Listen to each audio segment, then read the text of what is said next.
Sarap magkape. Alright guys, so as you can see, this is an AkasoV50X. We have a 64 gig SD card and we have the Akaso external headset.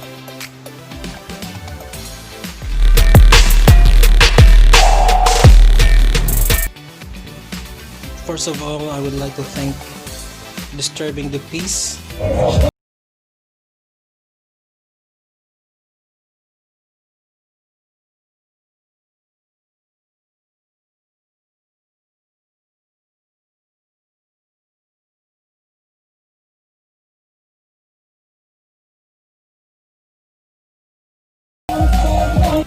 Audio system for the sponsorship of this one. They sent nila tong Akaso natin na action cam recently kasi yung isa natin bumigay yung ating Supremo Conquest. So doon na nangyari, overheat siguro or what, ayaw na niyang mag-on, mahirap na siyang mag-on, and minsan yung hindi na niya ma-read yung SD card. So we have an extra SD card, so dito muna siya. And yeah, let's go ahead and unbox this. So for safety, make sure na malayo.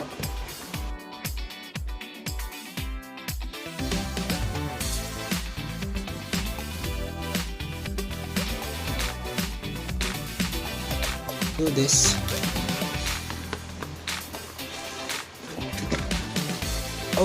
Okay, so the box goes here. Okay, we have two protective thing to na-cover dyan. And so this is the action cam.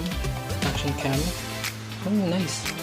So meron siyang rubber yung nag-hold doon sa camera. Yun, naka-ipit doon. Paano ito tanggalin? Okay.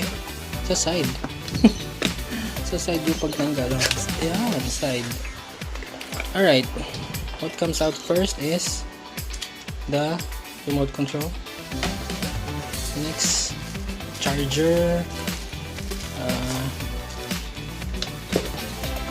Mount. Ito, rami na to. Okay, pang bike or pang handlebar. Straps, velcro. Okay, yung 360 degree rotation na mount. Okay, napakadaming screws and all, depende kung paano mo siya kakabit. We have another tape and cleaning cloth, tsaka harness, may ziplock pa, battery, 1 J-hook, dual charger, okay,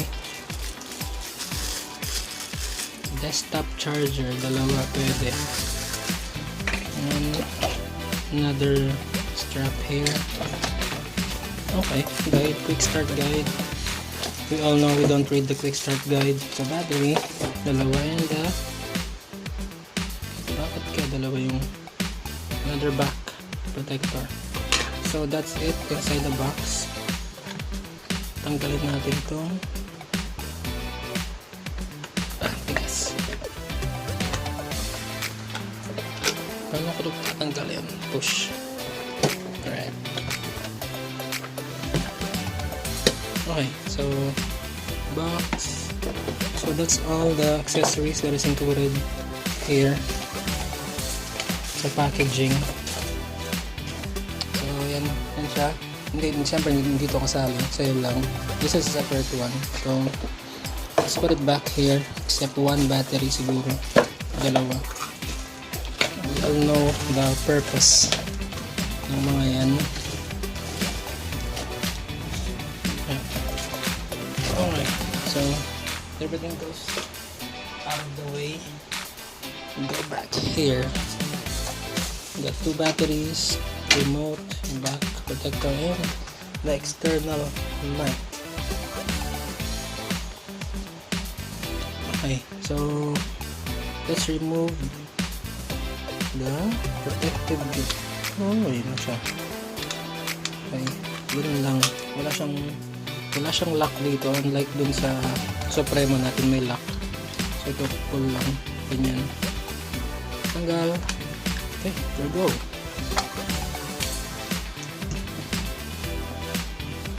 Alright. Oh, so the feeling is rubber, parang siyang rubber siya, magaan rubber yung feel, unlike here. compare lang natin. So mas malaki si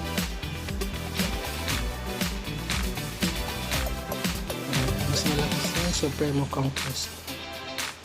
Top part, on the side yung buttons.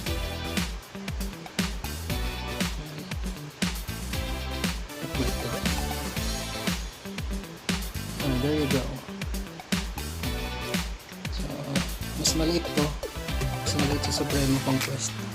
I mean, mas maliit si AkasoV50X compared dito kay Conquest. So, okay. May dating battery for the purpose of testing. So, may charge to. Actually, mayroon. Para matry natin. Okay. Okay, so I'm guessing this is the power.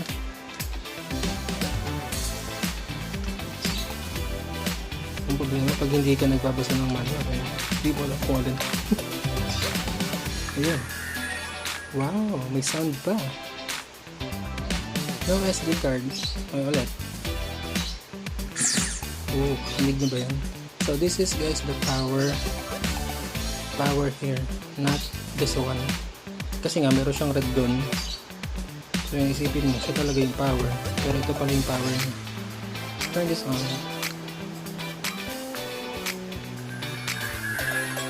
You hear the sound.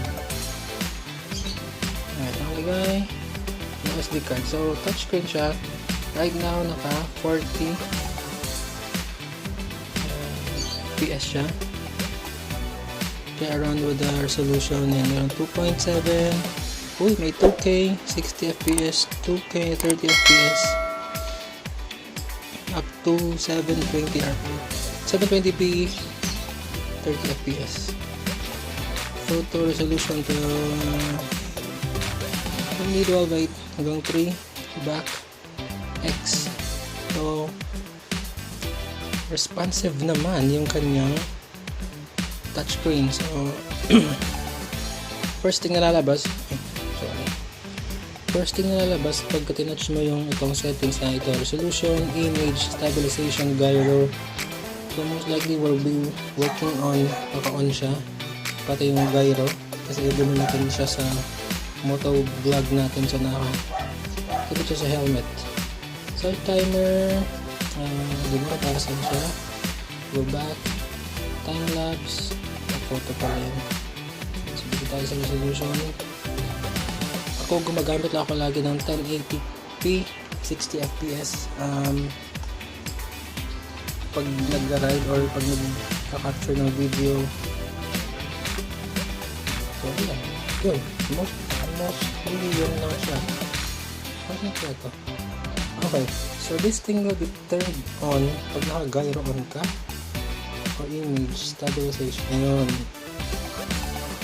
Pag naka-on na ang image stabilization, ito naka-on din to.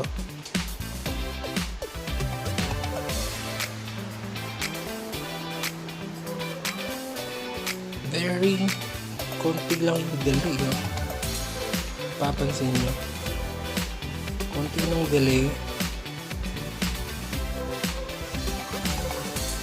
Pag enough natin kaya yung gyro, yung image stabilization, ganun din. May delay lang ng, pero sobrang konti lang, halos hindi mo siya mapapansin. Ano siya, di ba? Simple lang.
Alright guys, so that's pretty much it for the AkasoV50X with all the accessories and this external mic. So I still have yet to test this on the road. Soon enough we'll be using more of our videos. Soon enough, most ng mga magiging videos natin ay gamit tong AkasoV50X. So the price range of this, or the price range of this unit is around 4,200 or 4,300 depende kung saan nyo sa mabibili. So again, this was given to us by DTP. Maraming salamat. And kung price comparison lang din naman, so kung price comparison, this also ranges around 4,000. Again, depende kung saan store. Also, this is ay 4,000. So, kayo kung saan kayo magiging mas komportable. So, I've been using Supremo Conquest ever since. Wala naman ako naging problema sa kanya. Until now, siguro yun, depende na lang din sa paggamit. Baka nabugbog siya masyado. Pero most likely, pwede pa tong gamitin. And also, so dito kung the same price at around 4,000, we have a touchscreen feature and diba, mas madaling mag-navigate dyan. So again, you decide kung alin yung mas magagamit ninyo. Again guys, this is Motobam for an action camera review. Again, thank you so much DTP and AllTreats PH for the SD card, DTP4 for the action cam, including this microphone. So soon we'll ride with this one, and sana mapagbigyan din tayo ni DTP na ma-ride yung mga motor niya. So actually yun lang yun. Again, salamat. I'll include lalagay ko yung link nila pareho sa description so you can check them out. Alright, thank you so much and ciao.